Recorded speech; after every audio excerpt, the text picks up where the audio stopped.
Presentamos 24 horas al día. 13 horas en punto, bienvenidos a la revisión de noticias en 24 horas al día, 22 grados en la capital. Comenzamos con la información del momento. La Corte de Apelaciones revisa los alegatos de la defensa del ex subsecretario Manuel Monsalve para revertir o no la prisión preventiva, resolución que será entregada en breve. Dani Linares ha estado toda la mañana en tribunales. Dani, vamos contigo. Sí, solo segundos nos separan ya de la lectura de la resolución de la novena sala de la Corte de Apelaciones, una resolución que será transmitida a través del canal del Poder Judicial. Ya están todos los intervinientes al interior de la sala de audiencias, por lo que resta, la verdad, bastante poco para conocer la determinación de los tres magistrados que integran esta sala respecto a los alegatos, ¿no?, que entrega la defensa de Manuel Monsalve para modificar hoy la medida cautelar que pesa sobre su representado, que es la prisión preventiva. Buscan que sea una de menor intensidad. ¿Cuáles han sido los argumentos entregados por la defensa? En particular tienen relación con desacreditar la existencia de los dos delitos que le imputa al Ministerio Público, el delito de violación y el delito de abuso sexual. Señala la defensa de Manuel Monsalve que no existen los preceptos jurídicos para sustentar aquella imputación, que no hay antecedentes claros que reafirmen la participación del imputado en los hechos más allá de los datos subjetivos que dice la defensa presentado al Ministerio Público, como es el análisis de diferentes cámaras que son absolutamente opinables, lo que ocurre o no en ellas según la impresión de la persona que esté observando, más allá de los testigos que han reafirmado lo que ocurre finalmente con ambos durante la noche del día 22 de septiembre y la madrugada del 23 del mismo mes, donde se configuran finalmente los delitos que le imputa el Ministerio Público al ex subsecretario del Interior, hoy en prisión preventiva en el anexo cárcel Capitán Llaver. Recordemos que estuvo también en la cárcel de Rancagua, pero tuvo que ser trasladado por razones de seguridad a solicitud de gendarmería al anexo cárcel Capitán Llaver, precisamente para cumplir esta prisión preventiva.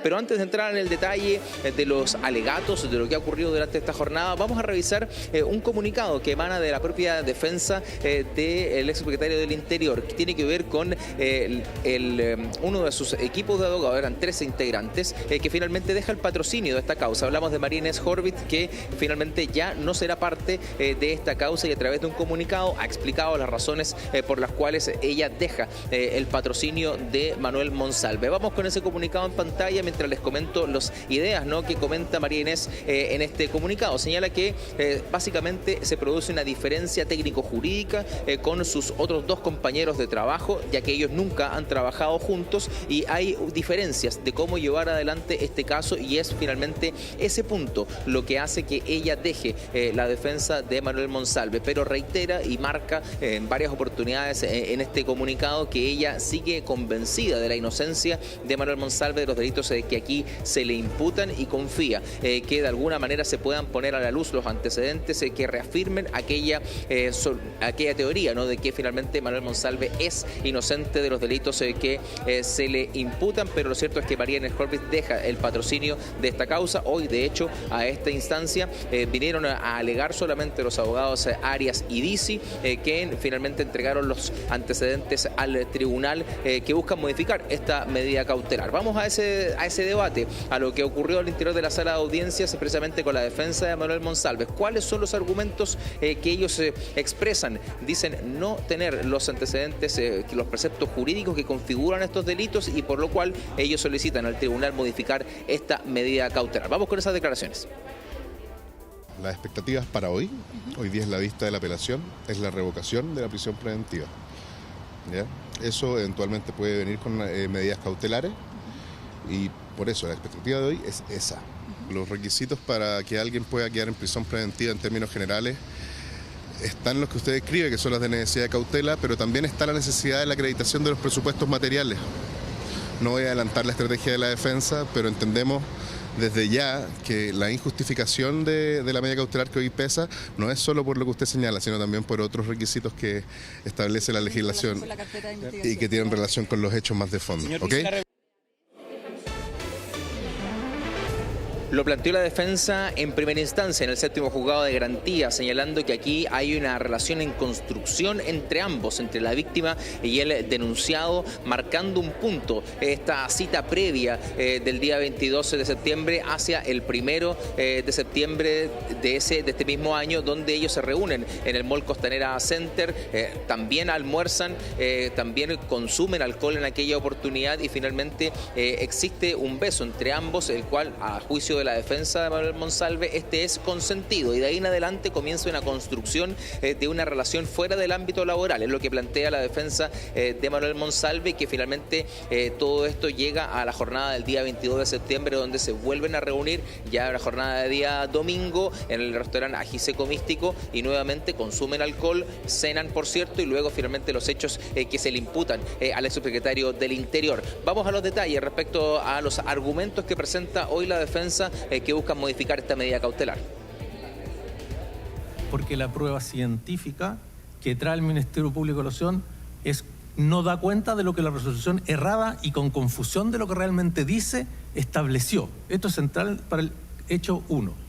Principalmente, y no solo eso, señoría, de que no existen antecedentes objetivos, sino que tampoco existen antecedentes claros, unívocos, no que sean interpretables viendo un video, escuchando lo que un testigo dice, respecto del medio comisivo en el primer hecho, que es la violación, puesto que no existen antecedentes que den certeza de la falta o no de consentimiento de la denunciante.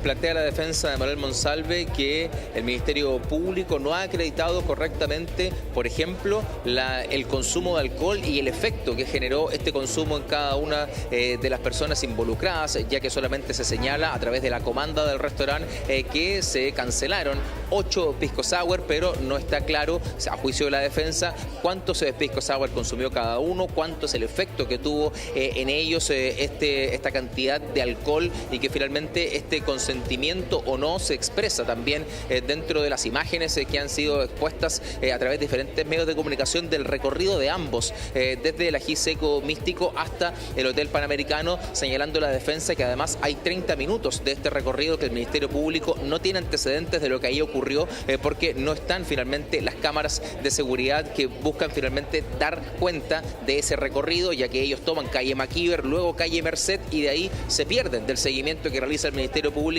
y solamente vuelven a conocer antecedentes de este recorrido desde la numeración 22 de calle San Francisco, donde abordan el taxi, que resulta una piedra fundamental del relato del Ministerio Público, porque es el testimonio del taxista el que da cuenta de contexto, lo que se puede apreciar a través de las imágenes. Vamos a revisar también la postura de la querellante, la abogada de la víctima, respecto a este punto, al dolo particularmente, que expresa, dice la víctima, Manuel Monsalve, y también sobre el consentimiento y el efecto que tiene el consumo de alcohol en la víctima. Respecto al dolo, este se ve evidenciado en primer lugar al dejar libre a sus escoltas ese día, ¿cierto? El día en la noche que ya señaló el fiscal.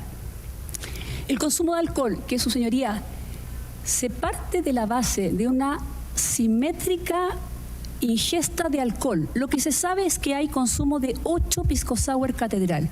No sabemos cuántos pisco sour consumió la víctima y cuántos el señor Monsalve.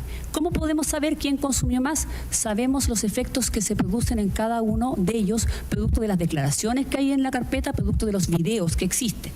Por otro lado, hay personas que dan cuenta, además, de que estaba mucho más afectada ella, ¿sí? El mismo taxista que da cuenta cómo ingresa al taxi y el recepcionista del hotel. Así, las cosas nos parece que están completamente acreditados los elementos que permiten estimar que en este caso el señor Monsalve actuó con conocimiento y voluntad de la situación en que se encontraba la víctima. Y esto es bien relevante, su señoría, porque lo que se trata de acreditar acá es que esta persona estaba en esta situación, lo que hace inviable hablar de consentimiento. Y por supuesto el Ministerio Público señala que está absolutamente acreditado, ¿no?, el efecto que tiene el consumo de alcohol en la víctima, básicamente a través de los videos y el análisis que he refrendado con el testimonio del taxista, quien señala que en primera instancia es ella quien hace parar el taxi, ingresa al vehículo a través de la ventana del conductor, le señala al mismo que no quiere estar con la persona con la que se encuentra, que la lleve a otro lugar, y luego incluso en parte del trayecto ella introduce sus dedos en la boca para vomitar, claramente demostrando en él un efecto en su cuerpo respecto al consumo de alcohol. Es alguno de los elementos que ha planteado el Ministerio Público para reafirmar que aquí hay sin duda un sometimiento de la víctima a la acción de Manuel Monsalve, que en todo momento, dice el Ministerio Público, estaba consciente de lo que estaba realizando, porque incluso en el relato que plantea el abogado representante del ente persecutor, incluso días después, Manuel Monsalve le pide disculpas a la víctima por lo ocurrido. Eso da cuenta, dice el Ministerio Público, de que hay un grado de conciencia de que finalmente lo que ocurrió durante la noche del día 22 de septiembre, incluso lo remarcan con las diferentes versiones que él fue entregando. No en el ámbito judicial, porque todavía Manuel Monsalve no ha declarado en esta causa, pero sí en las diferentes comunicaciones que tuvo tanto con su jefe de gabinete, con el presidente de la República y con otros personeros de gobierno, donde poco a poco fue entregando más información, dice el Ministerio Público, de una versión inicial de no recuerdo nada a detalles que se le fueron entregando, por ejemplo, el presidente en esa conversación del día 15, donde le señala al primer mandatario que él despierta desnudo al lado de su denunciante al interior de la habitación que habitualmente ocupa en el Hotel Panamericano. Tenemos declaraciones del Ministerio Público, las revisamos. Se actuó en ese momento sin la voluntad de la afectada. ¿Qué quiere decir eso, señora Ilustrísima? Ya estamos por sobre la antigua frase del no es no. Hoy en día podemos sostener que lo que el legislador exige es solo sí es sí, que la víctima se encontraba privada de sentido. La comanda del lugar, 4 pisco sour cada uno. El trayecto, 40 minutos a pie de noche con frío. Luego de eso, el hecho que el taxista dice que esta niña venía absolutamente borracha, parecía ida, e incluso temió que estaba drogada. Se mete los dedos a la garganta, vomita luego de ingresar por la ventana del taxi. Le pide ayuda, no en una, no en dos, en 3 oportunidades pide ayuda. Así las cosas, unido, señoría Ilustrísima, a la circunstancia de que ella despertó sin saber dónde se encontraba, que le dijo a los 10 testigos de contexto de trabajo, padre, madre, a sus médicos, a la gente que habló con ella, de que ella no tenía recuerdo alguno, de que solamente pudo reconstruir sobre la base de lo que dijo el propio Monsalve. Te tuve que sacar de la calle, te quisiste ir, te tuve que sacar, venías conversando con el taxista. Todos esos elementos que están incorporados en la declaración de la víctima vienen porque Monsalve se lo dijo a ella. Dani, 2 elementos acá. Primero, ¿qué es lo que, obviamente, qué es lo que está pasando ahora? ¿Qué es lo que estamos esperando? Que me imagino una resolución de cosas instantes. Y es bueno también resaltar, y tú lo expliques bien, has reporteado el tema durante muchas semanas, que esto es distinto a esa polémica respecto a eventuales privilegios de Manuel Monsalve, que por este tipo de delitos esté purgando esta prisión preventiva en Capitán Llaver, que claro, en qué recinto esté, eso es resorte de Gendarmería, no es resorte obviamente de instancias como la Corte de Apelaciones. Así es, partamos por ese punto. El traslado de Manuel Monsalve al anexo cárcel Capitán Llaver tiene relación con un informe técnico que elabora Gendarmería y le solicita al Ministerio Público y al Tribunal en particular, al 7º Juzgado de Garantía, realizar el traslado del imputado de la cárcel de Rancagua hacia este anexo penitenciario. ¿Por qué? Dani, porque si bien acaban de justamente tenemos la señal del Poder Judicial. Dani, vamos sí. a lanzar la audiencia. Sí, van a pasar el audio ahora, vamos a pasar... Sí, sigue Dani, todavía no entra el audio, así que sigue tú. Perfecto. Ahí esperamos que se conecte la 9ª Sala de la Corte de Apelaciones y atendiendo el punto.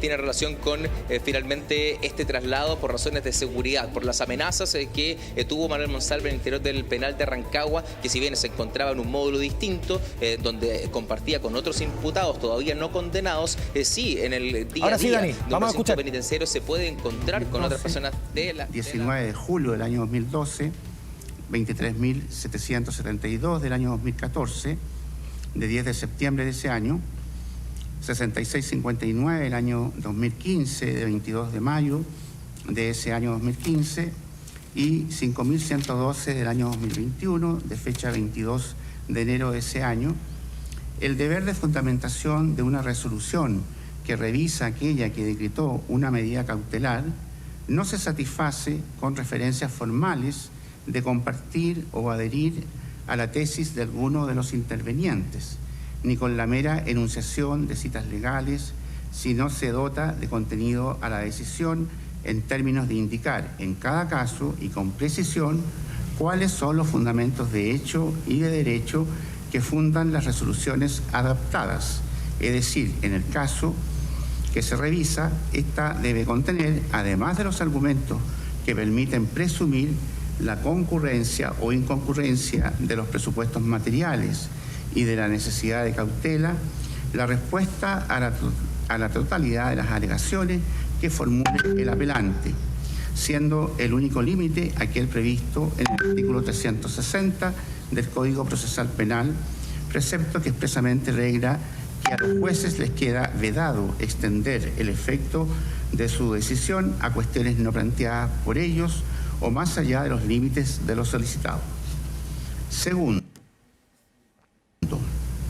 que una vez zanjado lo anterior y en lo tocante a los presupuestos materiales contenidos en las letras A y B del artículo 140 del Código Procesal Penal, de la revisión de los antecedentes, es posible colegir la existencia de presunciones fundadas, tanto respecto de la configuración de los hechos punibles que le han sido atribuidos al imputado, así como la participación de éste en los mismos, tal y como acertadamente lo argumenta el pronunciamiento en alzada, cuyas motivaciones comparte este tribunal y que se dan por íntegramente reproducidas, sin perjuicio de pronunciarse en las motivaciones siguientes de los reclamos alzados por la defensa en su arbitrio de apelación.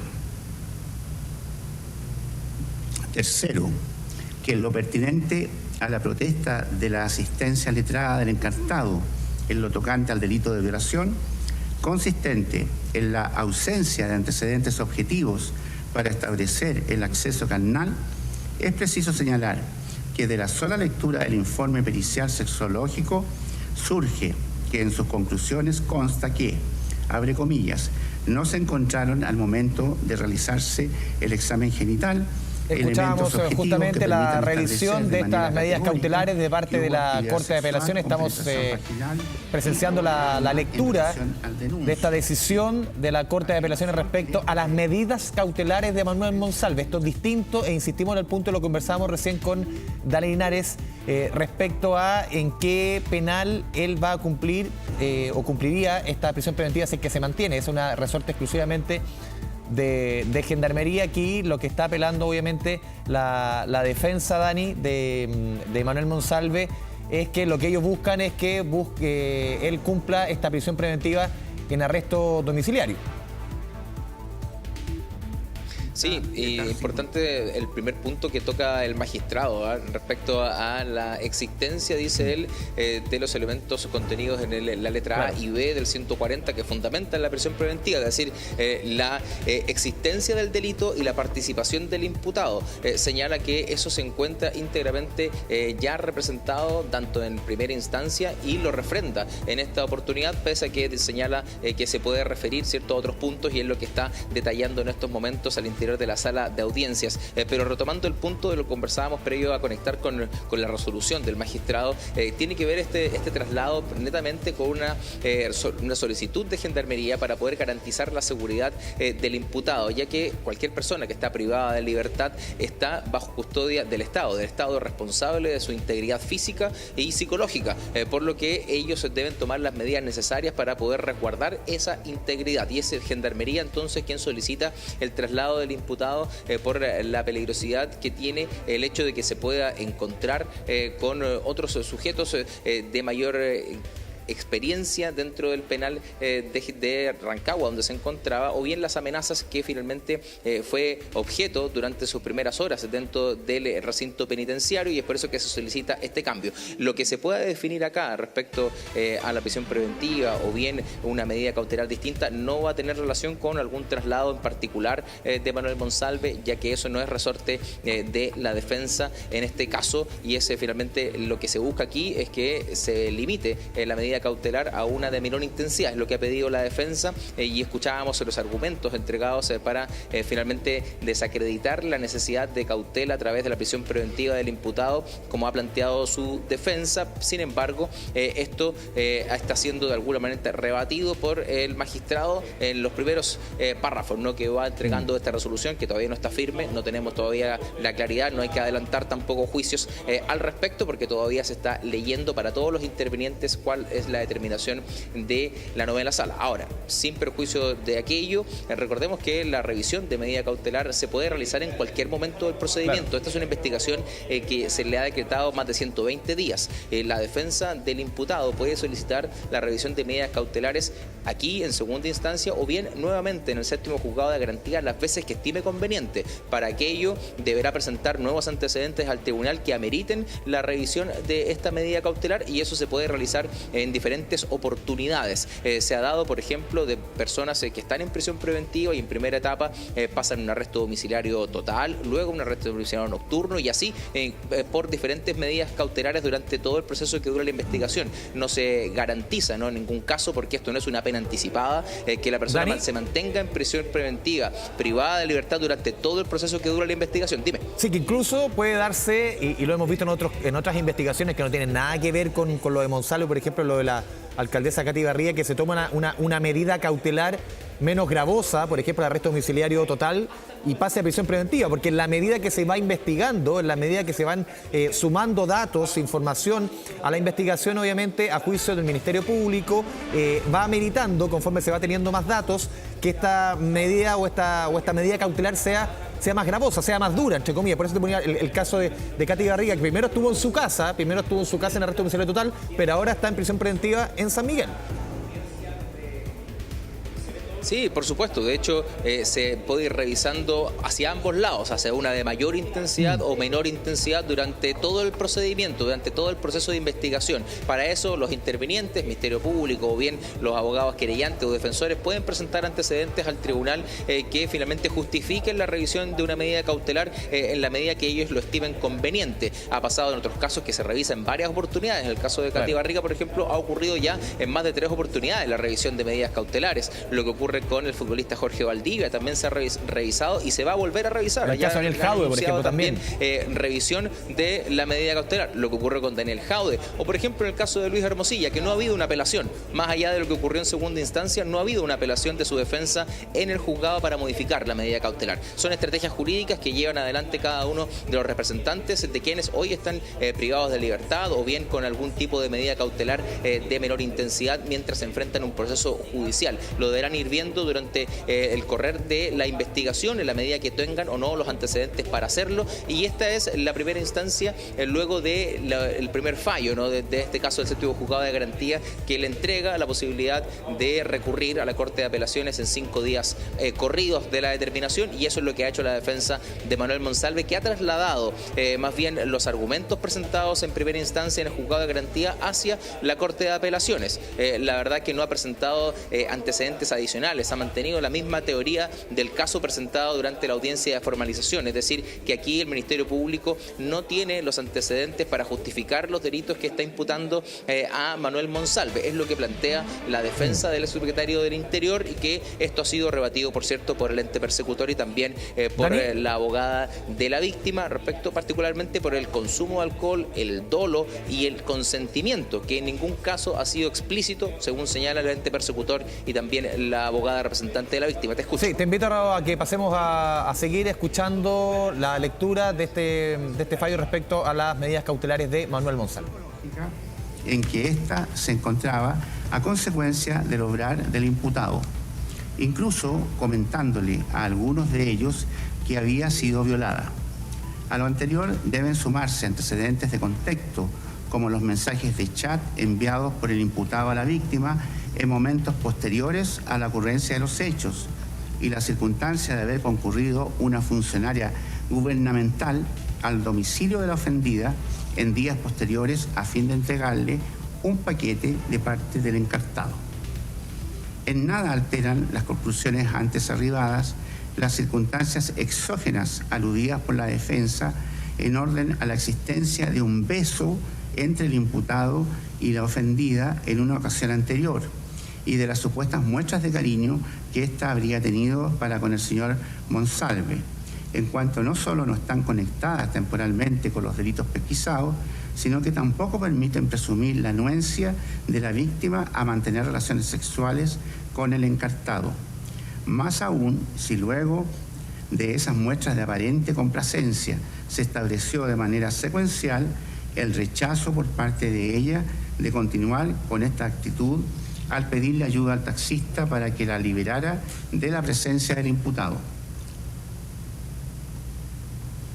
Sexto, que por otra parte, y en lo que respecta a la alegación de la defensa sobre el segundo de los hechos investigados, aquel relativo al delito de abuso sexual, la que hace consistir en la ausencia de antecedentes tendientes a acreditar la incapacidad de la ofendida para oponer resistencia, en particular el estado de estupefacción y confusión en que ésta se encontraba, basta con señalar que los dichos de la víctima son categóricos en orden a que el imputado se subió encima de ella, sin poder reaccionar, salvo mirar hacia la ventana de la habitación, ya que estaba en shock, sintiendo, según sus propios dichos, que era lo más asqueroso que le había ocurrido en su vida y que mientras el imputado estaba sobre su cuerpo, intentó penetrarla. Si seguimos escuchando la lectura de la revisión de estas medidas cautelares en contra del ex subsecretario del Interior, Manuel Monsalve, quien, recordemos, está cumpliendo prisión preventiva, Dani, en el anexo Capitán Llaver. Él fue trasladado, alcanzó a estar un par de noches en la cárcel de Rancagua, tal como en ese mismo lugar cumplieron también prisión preventiva en una primera instancia Jorge Valdivia. Él fue trasladado a Capitán Llaver a razón de amenazas que habría sufrido por parte de líderes de carteles de droga, del crimen organizado, hacia la persona de Manuel Monsalve. Insistimos en el punto, esto es distinto a lo que está discutiendo ahora, que es la prisión preventiva, si es que esa o la medida cautelar es muy gravosa o si es que debiese cumplir, por ejemplo, un arresto domiciliario total en su hogar, pero a juicio de lo que veníamos escuchando, sobre todo en la primera instancia, tú lo comentabas al comienzo de la lectura de esta revisión, todo uno podría entender que se mantendría la prisión preventiva. Sí, porque el magistrado vuelve a refutar la teoría de la defensa en el sexto punto de su resolución, señalando que el beso, ¿no?, que la defensa trae a sus alegatos de la cita previa a lo ocurrido el 22 de septiembre, es decir, el día 2 del mismo mes, tenga relación con los hechos que aquí se están imputando a Manuel Monsalve, ya que eso no necesariamente tiene algún grado de consentimiento porque ocurre en un tiempo y espacio absolutamente distinto. Lo mismo que se da finalmente este recorrido, ¿no?, desde el restaurante Ajiseco Místico hacia la calle Merced, donde a través de diferentes cámaras de televigilancia del centro de Santiago se aprecia que ellos se besan en la vía pública. El magistrado ha señalado que aquello tampoco configura necesariamente un consentimiento de la víctima, en este caso, para poder habilitar la posibilidad de una relación sexual, que finalmente lo que aquí se está investigando es el delito de violación. Es el punto que Dani, se acaba de resolver, perdona que te interrumpa, se mantiene la prisión preventiva en contra de Manuel Monsalve, la va a seguir cumpliendo en anexo Capitán Llaver, y te dejo a ti porque van a salir inmediatamente, justamente a tu espalda, en la sala que tú estás, me imagino que van a salir los abogados, tanto defensores como querellantes, en este caso el Ministerio Público, en torno al caso de Manuel Monsalve. Se mantiene, Dani Linares, y aquí te dejo la palabra, la prisión preventiva contra esta ex autoridad.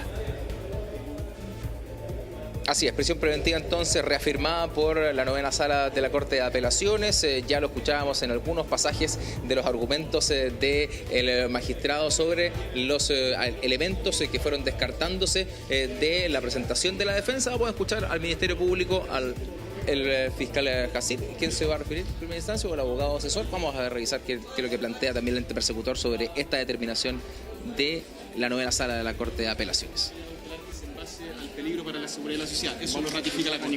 Efectivamente, nos mantenemos en el mismo lineamiento de resoluciones jurídicas, tanto en garantía como ahora en la Corte de Apelaciones de Santiago se ha confirmado la medida cautelar de medida de prisión preventiva sobre la base de los antecedentes expuestos, es decir, se ha confirmado los presupuestos materiales, es decir, existencia del delito, participación del imputado y necesidad de cautela. Usted dice en un momento de la alegación que el consentimiento para una persona es solo sí, decir sí. ¿A qué se refiere con eso? Aunque si la defensa quiere acreditar que hay un lapso en el cual hay un blackout por alcohol, eso no vale. La víctima tiene que acceder, tiene que decir sí. ¿A eso se refería con eso? La voluntad y la conciencia en cuanto a acceder o de alguna manera prestar consentimiento a una relación sexual siempre debe ser clara, siempre debe estar presente. Por eso me tomé la libertad, esto quizá un poco fuera del contenido de la carpeta, de hacer referencia al sí es sí como una evolución del antiguo dicho de no es no. Esto porque entendemos que se requiere un consentimiento expreso.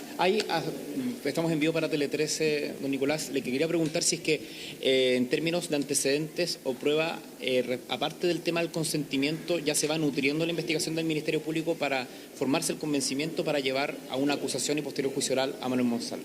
Quedan muchas diligencias pendientes. El fiscal Francisco Jacir es, de hecho, quien maneja la investigación y las investigaciones que siguen. Sin embargo, tenemos la fe o la tranquilidad de que se está construyendo a través de antecedentes sólidos hasta este momento. Yo quería consultar algo adicional porque en su voz se planteó de que hay querellas presentadas. Me permito mencionar una del diputado Andrés Celis, que plantea aspectos vinculados a la ley de inteligencia o el uso de material, por ejemplo, de la Policía de Investigación a revisión de cámara, que es una nueva indagatoria que la está llevando Francisco Jacir. ¿Qué nos pueden plantear esto, si es que puede el fiscal Francisco Jacir? La pregunta para don Francisco.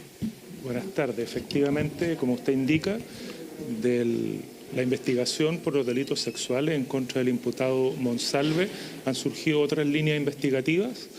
En razón de aquello hemos tomado la decisión de separar las investigaciones con el objeto de hacer ambas de manera más efectiva y expedita en tanto investigación penal, y esta se sigue entonces en contra del imputado y de quien resulte responsable de la misma por los delitos eventuales de obstrucción a la investigación, eventual infracción a la ley de inteligencia y también lo relativo a gastos reservados en los términos en que se ha indicado en la querella que usted ha citado. ¿La Contraloría le ha hecho llegar antecedentes con respecto al tema de los gastos reservados? El contenido de la investigación es reservada como toda investigación penal, por lo tanto las diligencias ni el resultado de aquellas se las puedo referir. El resultado de la situación de la obstrucción a la investigación, ¿podrían ser citadas autoridades que también estuvieron al tanto de esa circunstancia y que no hubo una renuncia o no hubo una acción positiva por parte del Estado respecto del cargo de Manuel Monsalve? ¿Se pueden incluir otras autoridades en esta investigación por obstrucción a la investigación? Como en toda investigación, son posibles testigos todos aquellos que puedan tener alguna participación o conocimiento en las mismas. Y a su pregunta de si pueden ser imputados lo determinará la investigación. Con respecto, por ejemplo, al director de la Policía de Investigaciones, que en su momento le hizo llegar información a la ministra Carolina Toá de una causa que es reservada. Sabemos que la causa solamente es para las partes. ¿Ustedes están investigando esa situación con respecto al director de la Policía de Investigaciones? Se investigan en forma general los hechos que le he indicado, al contenido preciso de los mismos en materia de la misma solamente. ¿Esta prisión preventiva fue ratificada para seguir cumpliéndose en el nexo Capitán Llave o hacer otra? Eso es decisión de los tribunales, yo entiendo que debiera ser así. Ahí la palabra del Ministerio Público. Vamos a escuchar a los otros intervenientes. Está a un costado de la defensa de Manuel Monsalve, también la abogada defensora de la víctima. A ver si podemos acercarnos a la abogada defensora de la víctima, porque está ya dando declaraciones con algunos medios de comunicación. Sí. ¿O se tiene que ir? Esa es una arista que está separada y no nos hemos hecho parte porque vamos a instar porque sea lo más pronto posible que se termine esta investigación principal, que es mi objeto principal de preocupación, y con posterioridad vamos a ver, porque esa arista seguramente va a estar abierta durante mucho tiempo considerando la cantidad de querellantes que existen. Pero eso estamos muy conformes, pero yo me tengo que ir y por eso les pedí hablar solamente. ¿Qué le parece el argumento de la defensa sobre el consentimiento? Escuchábamos a la abogada defensora, la abogada querellante en el caso Monsalve, quien obviamente defiende a la víctima y aquí lo fundamental y lo relatado de Linares, se mantiene la prisión preventiva en contra del ex subsecretario del Interior. Seguirá cumpliendo esta medida cautelar en el anexo Capitán Llaver. Vamos a revisar otras informaciones de la jornada. Dejamos el caso Monsalve. Vamos con información policial que ocurrió durante este día miércoles. Ocurrió hace poco, comuna de Vitacura, donde un grupo de delincuentes, lo vemos en la imagen, realizó un violento robo a una óptica a plena luz del día. Fabián Collado, con el detalle, si no me equivoco, sí, te iba a decir si es que eso es más o menos, es como Manquehue con las Gualtatas, ¿no? ¿Dónde estás? Exactamente, Andrés, ¿cómo te va? Muy buenas tardes. Claro, al lado de la clínica alemana, donde ocurrió este violento hecho a plena luz del día. Ustedes van a ver las imágenes porque está la mampara destruida. Claro, es evidencia de lo que dejó este grupo de delincuentes, el cual arribó cuando ya las puertas estaban abiertas de este local comercial. La mampara se veía cerrada, pero se trata de un grupo importante de delincuentes que se bajó rápidamente de un vehículo para poder fracturar con una especie de diablito la mampara de acceso y luego con armas intimidaron a las personas, trabajadores y clientes que se encontraban al interior a esa hora de la mañana. 2 clientes aproximadamente y 3 trabajadores. Se fueron directamente divididos estos antisociales a las mamparas para poder robar la gran cantidad de especies que se llevaron. Lentes ópticos, lentes de sol. Los comenzaron a cargar en bolsas para luego irse hasta el vehículo que originalmente se trasladaban. Arrancaron por las Gualtatas en dirección hacia el poniente y luego habrían tomado la avenida Presidente Kennedy para abordar el túnel San Cristóbal en dirección hacia la zona norte de la región metropolitana. Ahí es cuando se habrían demorado cerca de 5 minutos o menos, incluso según los testigos, en este atraco, mientras que las víctimas llamaron a carabineros, los cuales al arribar al lugar, ahí pudieron ver que lo que se habían llevado estos delincuentes fueron más de 60 millones de pesos. Y ¿sabes lo que llama la atención, Andrés? Que un año antes, en esta misma fecha, claro, cuando estamos comenzando diciembre, hicieron prácticamente lo mismo, llevándose 70 millones. Por lo anterior es que esto está siendo analizado por parte de Carabineros. Ahora acaba de arribar la Policía de Investigaciones para poder ver las cámaras de seguridad y todo el modo de operar de esta banda de delincuentes que operó durante esta mañana acá en la zona oriente de la región metropolitana. Tenemos declaraciones en voz de la policía uniformada, al igual que un testigo. Pasemos a revisar. Llegaron unos individuos en una camioneta blanca, una BMW, se bajaron entre 4 a 5 jóvenes, cabros, y rompieron la mampara y se metieron a romper lo que había dentro. Se habrán demorado entre 4 o 5 minutos y se fueron. Vidrios rotos, andaban con unos combos, unos fierros quebrando las cosas. 4 sujetos, uno de ellos prevenidos con arma de fuego y uno con un fierro. Ingresaron a la óptica Place Vendôme, ¿cierto? Quebrando la mampara principal y rompiendo diversas vitrinas, robándose diversas especies, diversos lentes de sol y ópticos, avalados aproximadamente 60 millones de pesos. Ellos se trasladaban en un auto de alta gama que tenía encargo vigente por robo anteriormente hace alrededor de una semana. Claro, delincuentes que ya habían sido vistos en la zona oriente de la región metropolitana días atrás realizando diversos robos. Por lo mismo, cuando pudieron verificar la patente, eran exactamente los mismos antisociales que están operando hace días en esta zona de la región metropolitana. De todas maneras, es así como se pudo establecer que el vehículo había sido sustraído durante este mes en la comuna de Providencia. Por lo mismo se están viendo diversas comunas donde se están realizando operativos, por ejemplo Renca, Cerro Navia, Quilicura y también otras que están en los alrededores para poder encontrar a esta banda. Se sospecha que estos sean bandas organizadas que estén justamente dedicadas a realizar este tipo de robos cuando ya comienzan a verse en las previas de las Navidades. Estamos a un mes aproximadamente del 24 de diciembre, pero sin ir más lejos, de igual manera es el objetivo de los delincuentes que están operando, porque llama la atención. Les decíamos, un año atrás se llevaron más de 70 millones de pesos justo a esta misma fecha y ahora vuelven a atacar esta óptica que está ubicada en el sector de calle Las Gualtatas con Manquehue Norte, donde afortunadamente no hay víctimas que lamentar, pero hay toda una investigación que se está desarrollando en manos de Carabineros y la PDI, Andrés. Fabián Collado, muchas gracias por el completo informe policial, esta vez desde la comuna de Vitacura. Un abrazo a la distancia, 13:39. Nos vamos a la primera pausa en las noticias en 24 horas al día. Ya volvemos con 24 horas al día. Noticias a 24 horas al día. No tenemos más antecedentes que agregar. Esas fueron las palabras de la ministra del Interior, Carolina Toa, sobre la apertura de una investigación penal por el eventual acceso ilegal a los antecedentes de la denuncia contra el presidente de la República, Gabriel Boric. Marian Basso con los detalles desde el Palacio de la Moneda. Mari, buenas tardes. Hola Andrés, muy buenas tardes. La pregunta que se realiza hoy día acá es cómo se enteró el gobierno, cómo se enteró el equipo del presidente de la República que existía esta causa, esta denuncia en contra del mandatario por la difusión de imágenes privadas, la investigación que lleva adelante la Fiscalía Regional de Magallanes. ¿Por qué consiste o existe esa pregunta que finalmente concluye con lo que dice la Fiscalía Regional de Magallanes el día de ayer, que se va a abrir una investigación penal por el eventual acceso ilegal a la causa relacionada con el presidente de la República? Y justamente en ese comunicado que manda la Fiscalía también hace un alcance señalando que los antecedentes de las personas que son parte de una investigación penal son reservados, por lo que el acceso a esa información está regulada por ley. Eso es lo que se le preguntó el día de ayer a la ministra vocera de Gobierno, y hoy día también se le recalca a la ministra del Interior y al subsecretario del Interior, Luis Cordero, cómo se accedió finalmente a esa causa. A ver, ¿qué se dice por parte de los equipos de La Moneda acá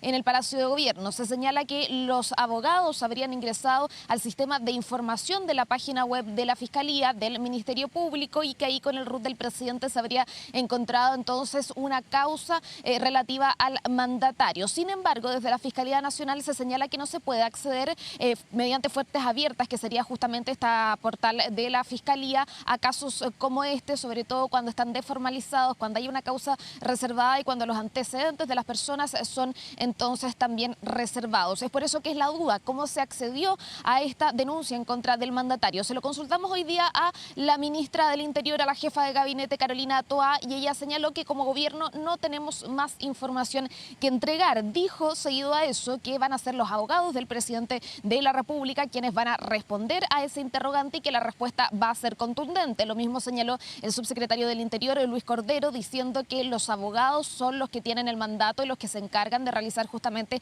esa pesquisa, y que ellos van a dar las declaraciones correspondientes respondiendo a esa pregunta. Sin embargo, el abogado durante esta jornada no se ha referido por el momento respecto de cómo llegaron a esta denuncia. Pasemos a escuchar a la ministra del Interior y también al subsecretario de la misma cartera.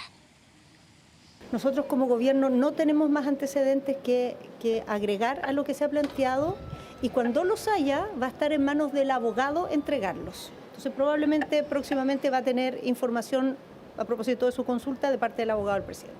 Pero, por cierto, ministra, entonces el gobierno podrían descartar que se enteraron por alguna filtración, por ejemplo. He dicho que el abogado del presidente va a responder esa consulta, y creo que la respuesta va a ser muy contundente y va a clarificar todas las dudas que usted está planteando.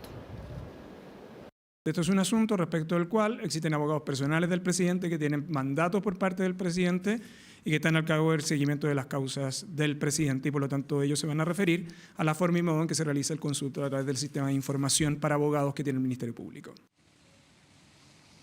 Bueno, eso es lo que dice el Ejecutivo. Sin embargo, el abogado del presidente Gabriel Boric, que hoy día se reunió con el fiscal que lleva adelante la causa en la región de Magallanes, entró en un auto a la Fiscalía Occidente donde se iba a realizar esta reunión, y salió también en un automóvil y no hizo ninguna declaración a los medios de comunicación. Así que, tal como lo decía la ministra del Interior y también el subsecretario de la misma cartera, los abogados se van a referir, pero hasta el momento no se han referido formalmente a cómo llegaron entonces a establecer que existía una denuncia en contra del presidente Gabriel Boric. Sí lo hizo el día de ayer la ministra vocera de Gobierno, Camila Vallejo, pero ella dijo que la pesquisa se había realizado por los equipos de presidencia, lo que contrasta con las declaraciones hoy día del subsecretario del Interior, que dijo que lo hicieron los abogados. Escuchamos esas declaraciones de ayer de la ministra Camila Vallejo. El 9 de septiembre se pesquisa la existencia de una denuncia inespecífica por parte de los revisiones que se hacen periódicamente por sistema. Y se encuentra, evidentemente, como les decía, una denuncia inespecífica que había sido ingresado el 6 de septiembre. Es decir, el 9 de septiembre se pesquisa una denuncia inespecífica ingresada el 6 de septiembre, días antes.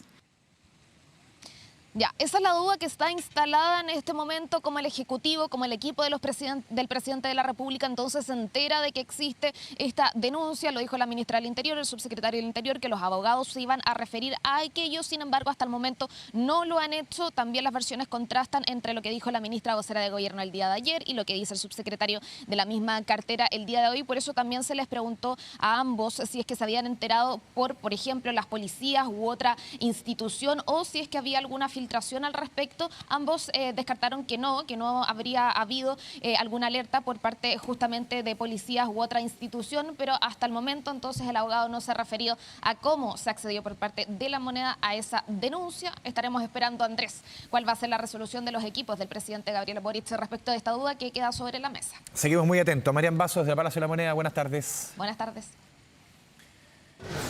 Y cambiamos de tema. Hoy se realiza el funeral de Carla Paguayquian, adolescente cuyo cuerpo fue encontrado en el río Cautín de Temuco. En paralelo, la policía continúa la búsqueda del hombre con quien fue vista por última vez. Matías Gallegos con los detalles desde la Araucanía. Matías.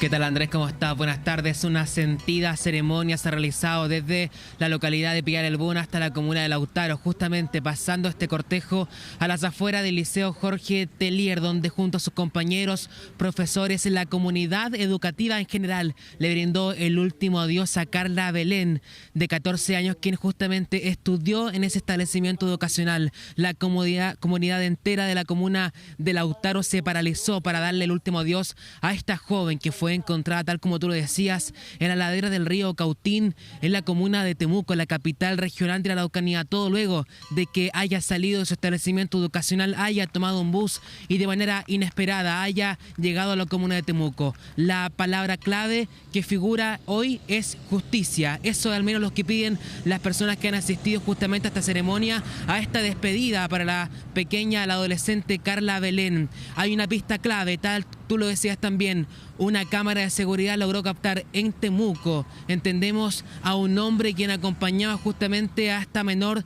de 14 años. Aún mientras se realiza la ceremonia de despedida para esta joven adolescente, se busca intensamente a este hombre que sería entonces clave para poder determinar qué pasó finalmente con Carla Belén. Pasemos a escuchar las palabras justamente de su familia, los amigos, los profesores, la comunidad educativa, quien le brindó el último adiós justamente en la comuna de Lautaro a Carla Belén. Escuche. Una niña que no merecía terminar como terminó.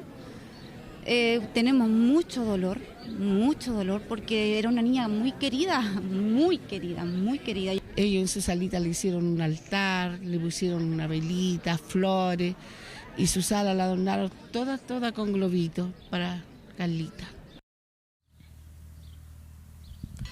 Hay una evidente tristeza, ¿no?, en la comunidad educativa en general, también en la comuna de Lautaro, que, insisto, se ha paralizado para poder despedir a Carla Belén.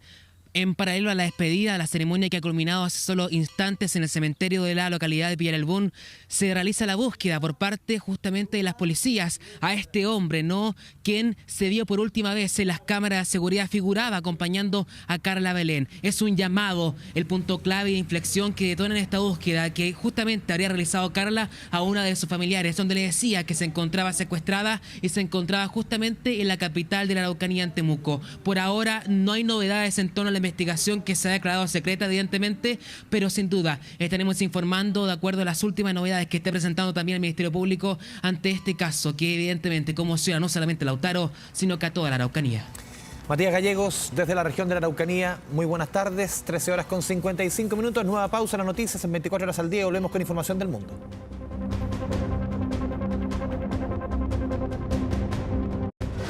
Ya volvemos con 24 horas al día. Tu bolsillo. 2 de la tarde con 22 minutos, hablamos de economía en 24 horas al día y estas no son buenas noticias para su bolsillo porque lamentablemente después de 2 meses consecutivos de caídas en el precio de los combustibles, de la benzina puntualmente, vuelven a subir los precios de los combustibles, de la gasolina, a partir de la información que va a informar esta tarde la Empresa Nacional del Petróleo, un alza que debiese concretarse mañana jueves. Pasemos a revisar la primera gráfica que hemos preparado para ir entendiendo qué está sucediendo en el mercado de los combustibles. ¿Qué va a pasar esta semana? Recordemos que de un tiempo a esta parte se informa de los reajustes cada 3 semanas. Lo que debía saber, le consultamos a un par de expertos, es un alza entre 20 a 30 pesos. Hay diferentes magnitudes que calculan los expertos. La más positiva, 20, la más negativa, 30 pesos. Eso en el alza de la benzina más consumida, que es la de 93 octanos por litro. El diésel debiese subir en promedio 20 pesos por litro. Y la parafina hasta 20 pesos por litro, desde los 7 hasta los 20, estiman los expertos. Pero claro, en estos días de calor ya la parafina más bien es marginal el alza y lo que afecta al bolsillo de las familias. Lo que sí repercute es el precio de las bencinas. Pasemos a revisar la siguiente gráfica, lo que yo les decía en el enunciado.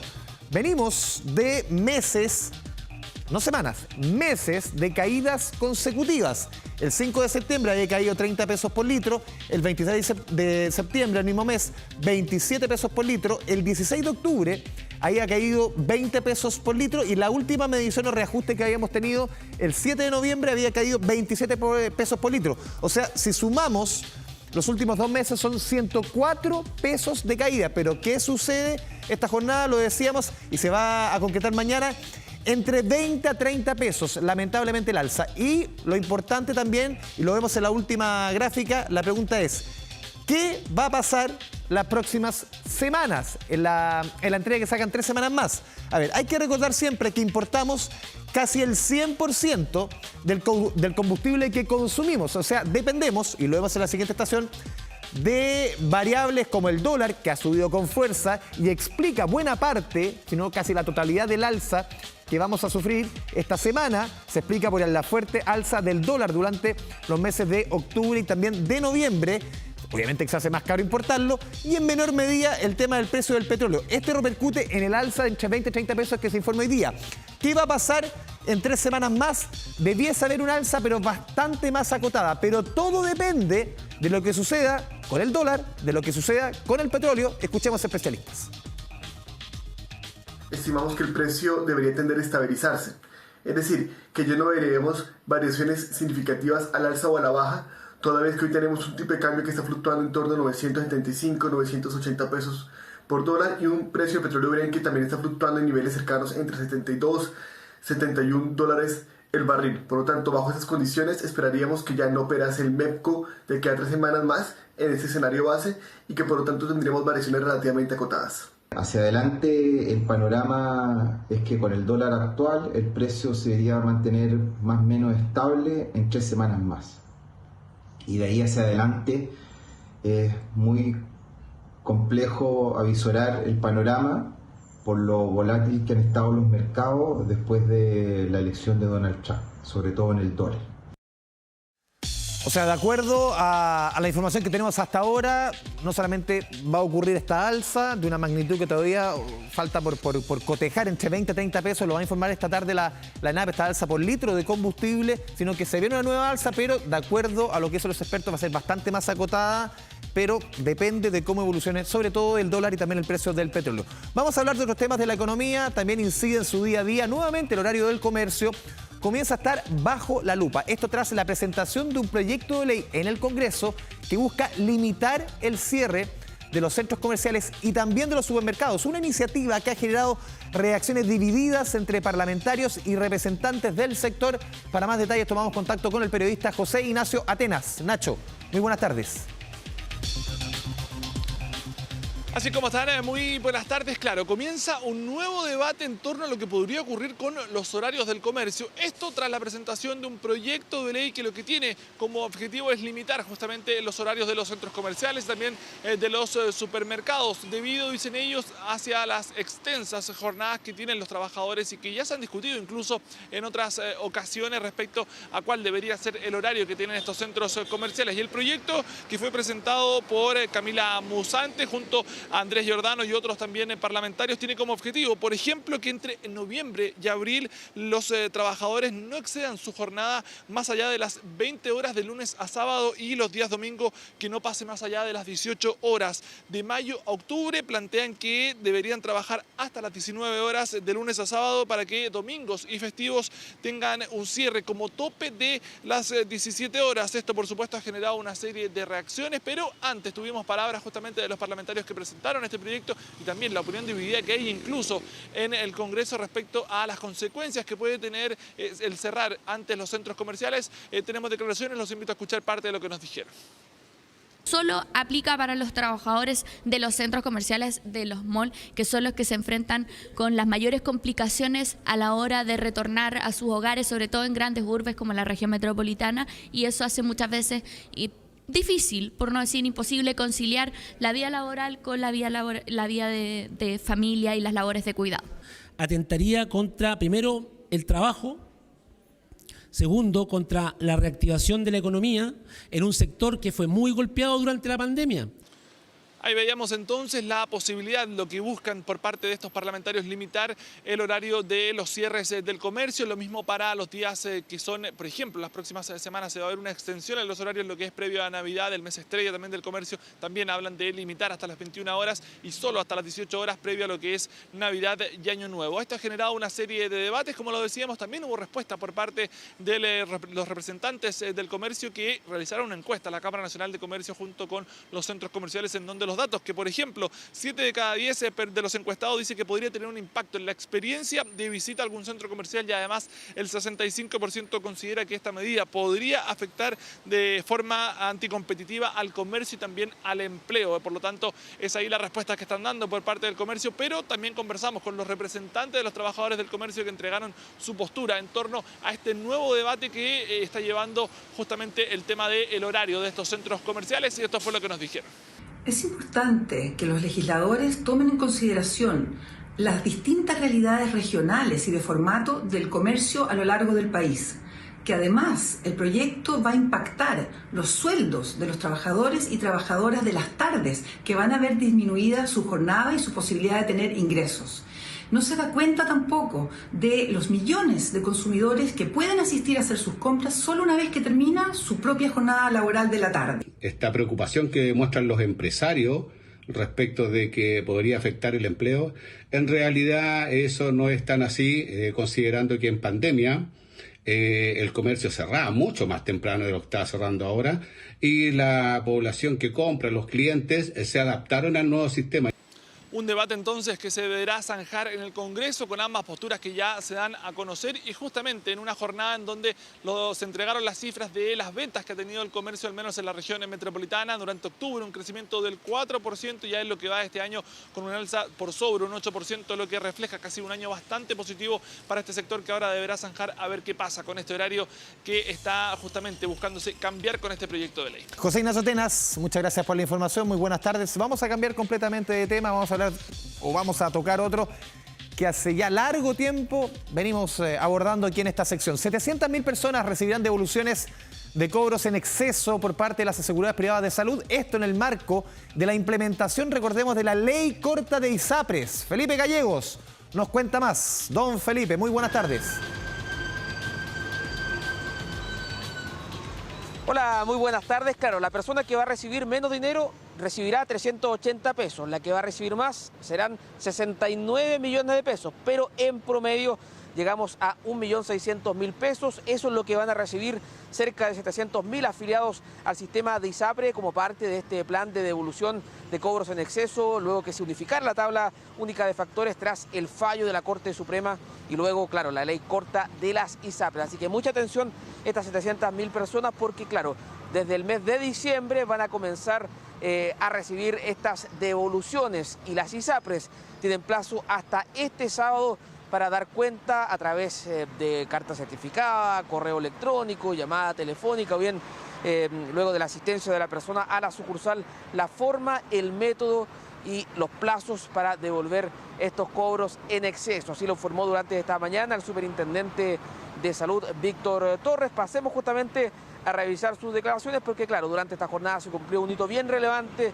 se dio a conocer el plazo y los montos, cómo se va a devolver esta plata a los afiliados por cobros en exceso. ¿Cuándo comienza el proceso de devolución? ¿Ya? El proceso de excedentes regulado y fiscalizado por la Superintendencia se va a iniciar en el mes de diciembre del 2024 para todas las ISAPRES. Los montos de devolución oscilan entre una cifra de 0,01 UF, esos son aproximadamente 400 pesos, hasta 1.819 UF, que son poco más de 69 millones de pesos. El promedio de devolución es de 43,49, por lo tanto estamos hablando de un promedio de 1.661.000 pesos. Se trata de cobros en exceso para aquellos afiliados que estaban en una ISAPRE a diciembre del 2022 y por una desigualdad en la tabla de factores se les cobró de más. Luego, claro, tras un fallo de la Corte Suprema, la tabla de factores se unificó y tuvieron saldo a su favor aquellos afiliados. Esos montos ordenó la Corte Suprema que deben ser restituidos a los afiliados, aquello quedó normado justamente en la ley corta de las ISAPRES y claro, son 700.000 las personas que tienen estos cobros, estos beneficios, esta restitución justamente de plata en exceso. Estuvimos conversando con algunos afiliados a las ISAPRES, muchos no sabían que existía justamente esta posibilidad, que en diciembre comenzaban estos pagos. Claro, es una noticia justamente para informarse, para comenzar a recabar información sobre si tengo o no cobros en exceso. Van a comenzar los pagos en diciembre por estos cobros en exceso. No sé si tú has podido revisar. No he revisado, no tengo el registro, pero debería informarme mejor y revisar si es que va a pasar eso. No he revisado todavía, no he revisado. Lo voy a hacer. Porque en ese momento estaba en ISAPRE. Sí, correcto, sí, lo voy a hacer. Buen dato. Claro, y la gente tenía dudas sobre si es que recibían o no esta devolución. ¿Cuáles son los canales de información? Claro, presencial en cada oficina, en cada ISAPRE, a través de los sitios web, vía mail y también a través del teléfono. Y si es que no quedo conforme con el plan de pago que me da mi ISAPRE, puedo reclamar en las oficinas de la Superintendencia de Salud hasta el próximo 30 de abril del 2025. Son los datos entonces que hay que tener en cuenta porque, claro, en diciembre comienza la devolución de las ISAPRES por los cobros en exceso. Felipe Gallegos, muchas gracias por la información. Vamos a dejar el tema de ISAPRES y antes de ir a la pausa vamos a tocar un tema que también es importante y repercute y se calcula mes a mes. Hablamos de los multifondos de pensiones que están cerrando un positivo mes de noviembre, después de años bastante aciagos. Este 2024 ha sido positivo, pero los últimos han sido por lo menos irregulares en las rentabilidades de los multifondos de pensiones. Vamos a revisar los números que entregó este adelantado, entre comillas, que entrega CIEDES para el mes de noviembre, esto con el cierre al día lunes, 25 de noviembre. Todavía falta por cerrar los últimos 5 días del undécimo mes del año. El fondo A renta 1,69, el fondo B 1,16, el fondo C, D y E con rentabilidades más bien acotadas, pero números positivos y al fin y al cabo, sobre todo el fondo D y E, que habían tenido los últimos meses bastante malos. Si vemos el 2024, bien positivo para el fondo A, 11,03% de rentabilidad, 9,03% para el fondo B, el C más de un 5%, el D y el E en promedio en torno a un 3%. Un positivo, insistimos, 2024 después de años como el 23, el 22, el 21, bastante aciagos, dependiendo. Por un año castigaba más al A y el B, otro de repente mucho más a las personas que estaban más cerca de jubilarse, como el fondo D y E. Esa irregularidad, por lo menos este año, se rompe y están casi todos parejitos con rentabilidades bastante positivas. Dejamos la economía, nos vamos a ir a la pausa, pero una sección clásica de 24 horas al día. Pasamos a saludar, a ver postales a lo largo y ancho del país. Comenzamos, no lo habíamos tenido hace tiempo, Yoyeo, litoral de los poetas, ahí colindante con San Antonio, con Rocas de Santo Domingo, Yoyeo, ahí la postal de la avenida central en esa comuna de la región de Valparaíso. También nos movemos al vecino, San Antonio, el puerto que más carga por lejos mueve el país. El otro día leía cifras, mueve más del doble de lo que mueve Valparaíso. En cantidad de carga es lo que mueve este puerto, el puerto de San Antonio. Nos vamos al sur, nos vamos a la región del Biobío, a Tropiconce, como dicen los amigos del regional del Biobío de TVN. Concepción, capital de la región del Biobío. Ahí tenemos la postal y cerramos en la región de los lagos, Calbuco, la hermosa Calbuco. algunas nubes que presenta durante esta jornada. 14:37, nos vamos a la pausa y volvemos con el deporte y más a 24 horas al día.